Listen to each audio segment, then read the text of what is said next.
कक्षा 7 गणित के अध्याय 1 में आज हम पूर्णांकों में प्रश्नावली 1.2 का सवाल हल करेंगे।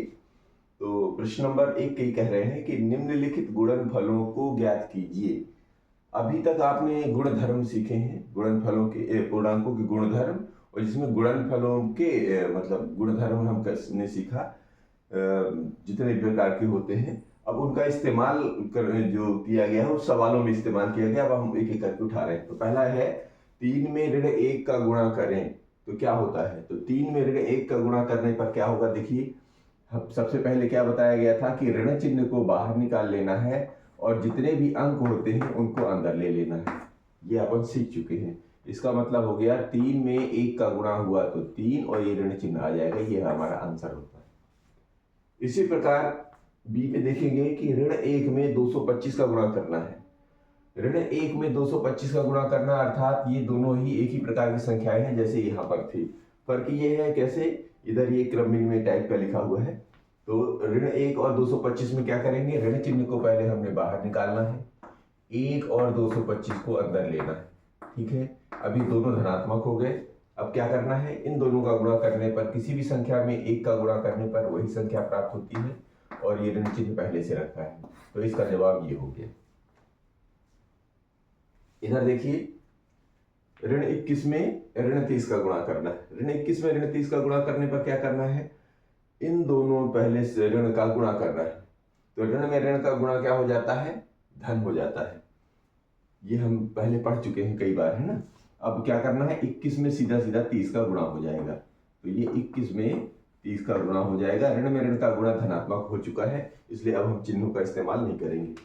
तो इसमें इसका गुणा किया तो क्या हो गया, अब देखिए क्योंकि जिसमें शून्य रहता है वो तो गुणा करने में और ज्यादा आसान होता है। कैसे, शून्य का गुणा करेंगे किसी भी संख्या में तो शून्य तो हो ही जाता है। अब ये 3 का गुणा कर दो बस, तो 3 एकम 3 और 3 दूनी 6, यानी 21 और ऋण 21 और ऋण 30 का गुणा कितना हो जाएगा, 630, वो भी धनात्मक। ऋण कहा गया, ऋण में ऋण का गुणा धन हो गया। ठीक है, अब इसमें देखिए डी वाले में क्या है, ऋण 316 में एक ऋण 1 का, वही हाल इसमें भी है। इसका मतलब ये हुआ कि ऋण में ऋण का गुणा क्या हो गया, धनात्मक संख्या बन गई। अब 316 में 1 का गुणा कर दीजिए। अब 316 में 1 का गुणा करने पर वही संख्या प्राप्त होती है, यानी तत्समक। ध्यान करिए कौन सा इस्तेमाल हो रहा, तत्समक गुण इस्तेमाल हो रहा है ना। तो 316 में 1 का गुणा करने पर 316 ही प्राप्त होता है। अब कुछ आगे के सवाल भी उठाते हैं। अब ई और एफ का सवाल उठा रहे हैं। ई में कह रहे हैं कि ऋण 15 में 0 का गुणा करिए और ऋण 18 का गुणा करिए। उधर ऋण 12 में ऋण 11 का और 10 का। तो आप जब हल करने के लिए क्या करना पड़ता है, सबसे पहले ये 3 अंक हैं तो आप साहचर्य गुण का इस्तेमाल करिए। पहले 2 अंकों का हल करिए, फिर जो परिणाम आए उसको तीसरे अंक में गुणा कीजिए। तो यहाँ पर देखिए ऋण 15 और 0 है, ऋण और 15 और 0 का मतलब हो गया ऋण 15 में 0 का गुणा कर लीजिए एक बार, फिर गुणा कर दीजिए ऋण 18 का। ठीक है, तो 0 में का किसी संख्या में गुणा करने पे पूरी संख्या 0 हो जाती है, ये तो पढ़ चुके हैं ना। 0 का किसी संख्या में गुणा या 0 में किसी संख्या का गुणा, वो सारी संख्या 0 हो जाती है। तो इस ऋण 15 में 0 का गुणा हुआ तो 0 बन गया। अब इधर कितना बचा है, अभी ऋण 18 बचा। अब ऋण 18 बचा तो अब ऋण 18 में 0 का गुणा करें, मतलब 0 में ऋण 18 का गुणा करने पर ये भी 0 बन गया, यानी सारा का सारा परिणाम कितना हो जाएगा, 0 हो जाएगा। तो उधर एफ में देखेंगे, एफ में क्या कह रहे हैं कि ऋण 12 में ऋण 11 और फिर ऋण 10।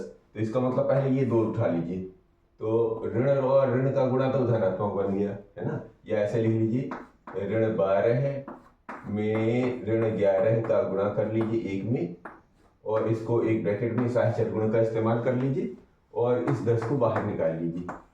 अब इससे क्या होगा, ऋण 12 और ऋण 11 का गुणा हो जाएगा, ये 12 गुणे 11 बन गया। ठीक है, और ऋण कहाँ चले गए, ऋण में ऋण का गुणा धन बन गया और ये 10 बन गया।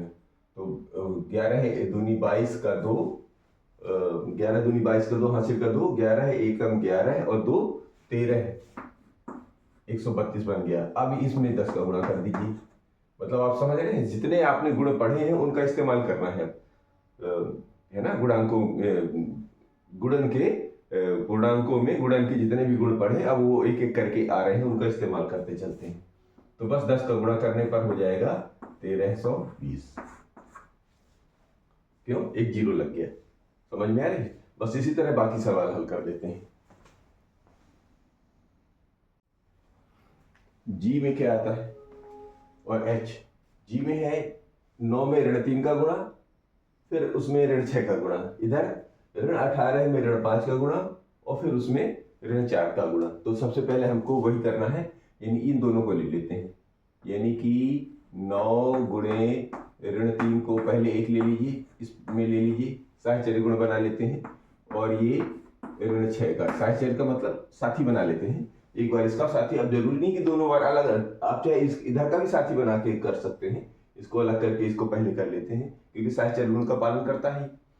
तो हम शुरुआत से ही ले रहे हैं, ठीक है। अब 9 में 3 का गुणा करेंगे तो 9 तिरिक, अच्छा यहाँ भी क्या होता है, ये एक ऋण है और एक ये धन है, तो ये तो पहले बन गया, ऋण बाहर आ जाएगा। अब ऋण बाहर आ जाएगा तो कितना बनेगा भीतर, 9 गुणे 3। अभी इसको भी ब्रैकेट में रखो, ठीक है, क्योंकि एक एक स्टेप हम लोग हल करने की कोशिश कर रहे हैं। यहां तक समझ में आई? अब क्या करेंगे, ये ऋण चिन्ह तो ऐसे ही रहेगा, 9 तिरिक 27, ये 27 बन गया, और इधर बन जाएगा ये ऋण 6, ठीक है। अब दोनों ऋण हो गए, इसका मतलब ऋण में ऋण का गुणा धनात्मक बन गया, तो हम क्या लिख सकते हैं, ये धनात्मक बन गया, तो ये इसको ऋण दोनों हटा दिए। क्यों? ऋण में ऋण का गुणा धनात्मक हो गया। अब 27 और 6 बचा, तो 6 का गुणा कर दिए, 6 सत्ते 42 की 2 हासिल का 4, 6 दूनी 12 और 12 4 16, यानी कि 162, ठीक है ना। 6 सत्ते 42 का 2 हासिल का 4, 6 दूनी 12 4 16। इधर एच में देखिए, एच में क्या कर रहे हैं, इन दोनों को ले लेते हैं पहले, चाहे आप पहले इन दोनों को ले लीजिए, बड़े से बड़े शुरुआत के हल करेंगे तो ज्यादा अच्छा रहता है। क्या रहता है कि दिक्कत नहीं आती, कभी छूटता नहीं कोई पद, तो हम शुरू से ही ले रहे हैं, ठीक है। तो ऋण 18 और ये ऋण 5 का पहले गुणा कर लेते हैं, पहले ब्रैकेट, मतलब इसको हम पहले हल करेंगे, ठीक है। और ऋण 4 को बाद में। ये क्यों सिखाया जाता है ऐसा, क्योंकि इस ब्रैकेट के लगने का मतलब ये हो गया कि आपको प्राथमिकता पहले इसको देनी है, उसके बाद ही दूसरे को प्राथमिकता देनी। समझ में? ऐसे करना पड़ता है। अब ऋण का गुणा और इस ऋण का गुणा क्या बन गया, धन। इसका मतलब ये हो गया कि अब इसके अंदर 8 और ये 5 धनात्मक बचे। क्यों? ये ऋण है और ये भी ऋण है, तो ऋण में ऋण का गुणा धनात्मक हो गया, अब अंदर धनात्मक पद ही बचे।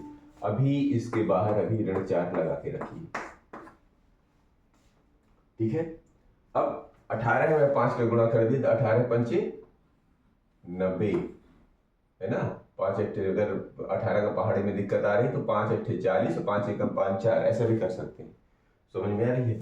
अब ये में ऋण 4 का गुणा, अब क्या करेंगे, यहाँ पर ऋण 4 आ गया और 90, तो ऋण और ये धन, तो क्या करेंगे, ऋण को बाहर लेंगे और फिर 90 और 4 को अंदर लीजिए, तो अब क्या होगा, ऋण बाहर चला गया, अब 90 और 4 का गुणा होगा, ऐसा एक एक पद बढ़ाते चलते। अब क्या हो गया, ऋण बाहर निकाल लिया तो 4 शून्य 0 और 4 9 36, यानी 360 बन गया ऋण का। तो इस तरह ये सवाल, इसके आगे के भी लेते हैं।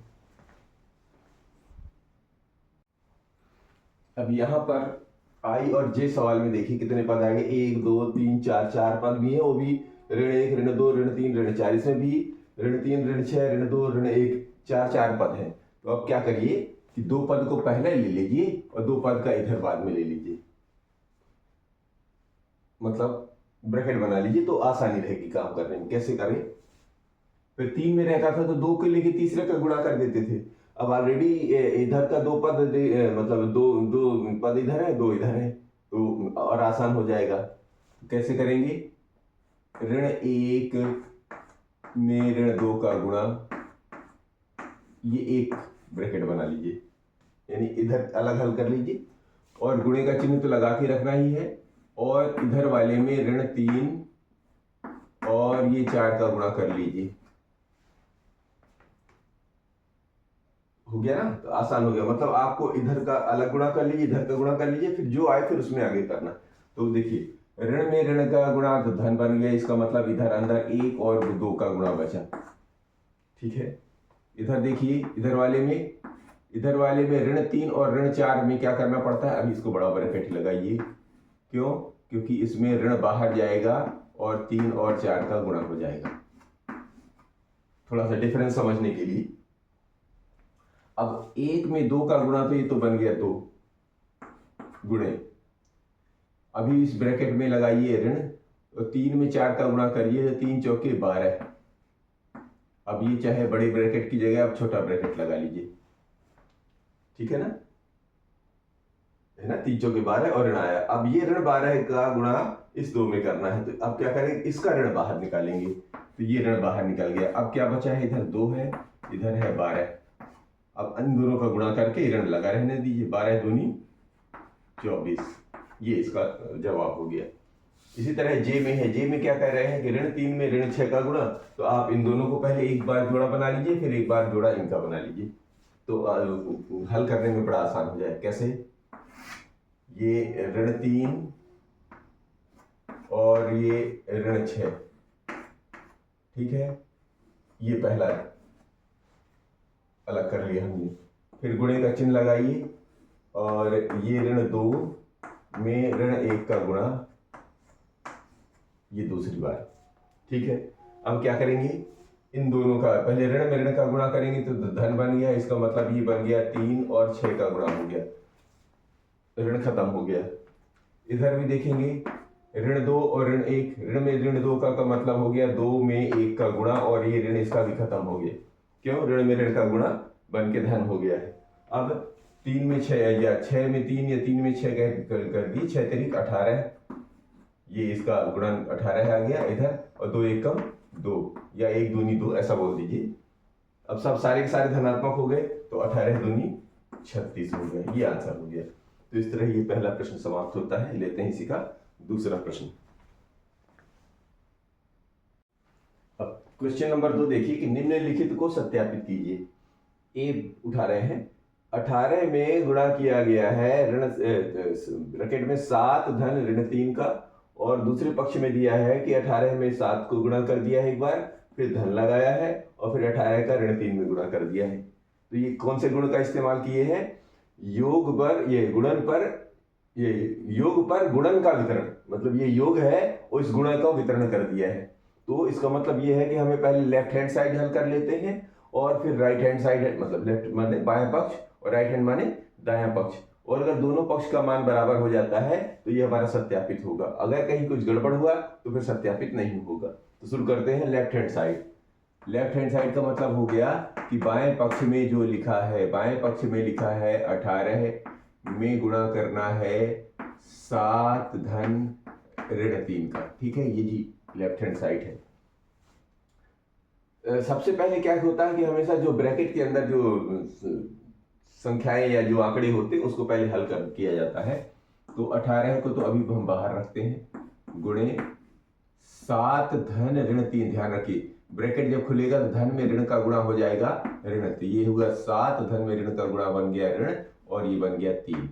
अब ये बड़े ब्रैकेट की जगह को खत्म कर दो, तो छोटा ब्रैकेट लगा सकते हैं, ठीक है, क्योंकि बाकी संक्रियाएं हल हो गई। इसका मतलब ये हुआ कि अब इसको हल करिए, तो 18 अभी चेंज नहीं होगा, क्यों, क्योंकि अभी जब तक ये ब्रैकेट लगा है तब तक इसको नहीं छेड़ सकते। तो 18 में 7 में 3 का घटाएंगे तो आ गया 4, अब इन दोनों का गुणा कर दिया, 18 चौके 72, इसका मतलब हो गया ये जो मान आया बाएं पक्ष का वो आया है 72। अब दाहिने पक्ष को ले लीजिए, अगर इस पूरे का मान भी अगर 72 आता है तो ये सत्यापित हो जाएगा। तो ये रहा राइट हैंड साइड में क्या दिया हुआ है, बड़े ब्रैकेट में 18 का गुणा किया है पहले 7 में, फिर 18 का गुणा किया हुआ है ऋण 3 में, वितरण किया हुआ। चलिए तो एक पक्ष हल करिए, फिर ये दूसरा फल, सॉरी एक पद फिर दूसरा पद भी हल करिए। तो इसको हल करेंगे तो 18 का 7 में गुणा करेंगे, तो 18 7 8 ऐसे गुणा कर लीजिए। 18 का पहाड़ अगर दिक्कत आ रही है तो 7 8 56 की 6 हासिल का 5, 7 एकम 7, 7 5 12, तो यानी 18 सत्ते 126। ठीक है, 7 8 56 की 6 हासिल का 5, 7 एकम 7 5 12। ठीक, क्लियर। इधर वाला हो गया। अब इसको लीजिए, 18 का 3 में गुणा करिए, ध्यान रखिए। तो 18 को 3 में गुणा करने के लिए क्या करना पड़ेगा, ऋण बाहर निकाल लीजिए और 3 का 18 में गुणा, 18 तिरिक 54। ठीक, अब क्या हो गया, ये धन में ऋण का गुणा करके पहले इसको हल करेंगे, तो ये आ गया 126 और धन में ऋण का गुणा क्या हो गया, ऋण बन गया और ये आ गया 54। अब क्या करेंगे, इसको घटा दीजिए, तो 6 में 4 गया, आ गया 2। अब ये 2 में 5 ये नहीं जाएगा, तो 12 का पूरा पूरा ले, तो 12 में 5 गया 7, ये भी 72 आ गया। अब ध्यान से देखिए, ये दोनों पक्ष बराबर हैं क्या, तो लेफ्ट हैंड साइड का मान राइट हैंड साइड के बराबर है, इसका मतलब हो गया सत्यापित है, सत्यापित है, ये सत्यापित हो गया। बी भी लेते हैं इसका, ये इसका बी पार्ट है, इसमें भी वही इस्तेमाल किया है, योग पर गुणन का वितरण किया है। कैसे, 21 का एक बार ऋण 4 में गुणा कर दिया है, फिर धन का चिन्ह ये लग रहा है और 21 को ऋण 6 में गुणा कर दिया है। इसका मतलब ये योग पर गुणन का वितरण कर दिए हैं और हम इसको सत्यापित करना है। तो चलिए लेफ्ट हैंड साइड लेते हैं। लेफ्ट हैंड साइड में क्या दिया हुआ है, ऋण ऋण 21 में गुणा होना है ऋण 4 का और ऋण 6 का जोड़ के। ठीक है, ये लेफ्ट हैंड साइड। तो क्या करेंगे, पहले ब्रैकेट के भीतर का सवाल हल करेंगे। ये ऋण 21 बाहर आया और ये गुणा किया ऋण 4 और ऋण 6 को हल करेंगे, तो ध्यान दीजिए दोनों पद ऋणात्मक है और जुड़ना है, तो ऋण ऋण क्या हो गया, सब एक तरफ आ जाएंगे, पद तो ऋणात्मक ही रहेगा और ये 4 और 6 जुड़ जाएंगे। ठीक है, अब भी यहाँ पर 21 ये तो ऋणात्मक है, ये बाहर निकालिए। अब ऋण तो ऋण ही लगाइए और 4 और 6 जुड़कर बन गया 10। ये अब देखिए 21 और 10 दोनों ऋणात्मक है लेकिन गुणा करना है, तो गुणा करने में क्या होगा, ऋण में ऋण का गुणा तो धन बन गया, इसका मतलब ये दोनों के जो ऋण है वो गायब हो गए क्योंकि धन बन गया। और 21 का 10 में गुणा कर दिए, 21 का हम 210, यानी कि इस जीरो एक जीरो लगा दिए, ये परिणाम भी आ गया 210। लेफ्ट हैंड साइड का मान आ गया 210। राइट हैंड साइड को लेते हैं। राइट हैंड साइड में क्या होता है, राइट हैंड साइड में है ऋण 21 का गुणा ऋण 4 में, ये पहले ब्रैकेट के अंदर, पहले बड़े ब्रैकेट में, और फिर दूसरे बड़े ब्रैकेट में ऋण 21 का गुणा हो जाएगा ऋण 6 से।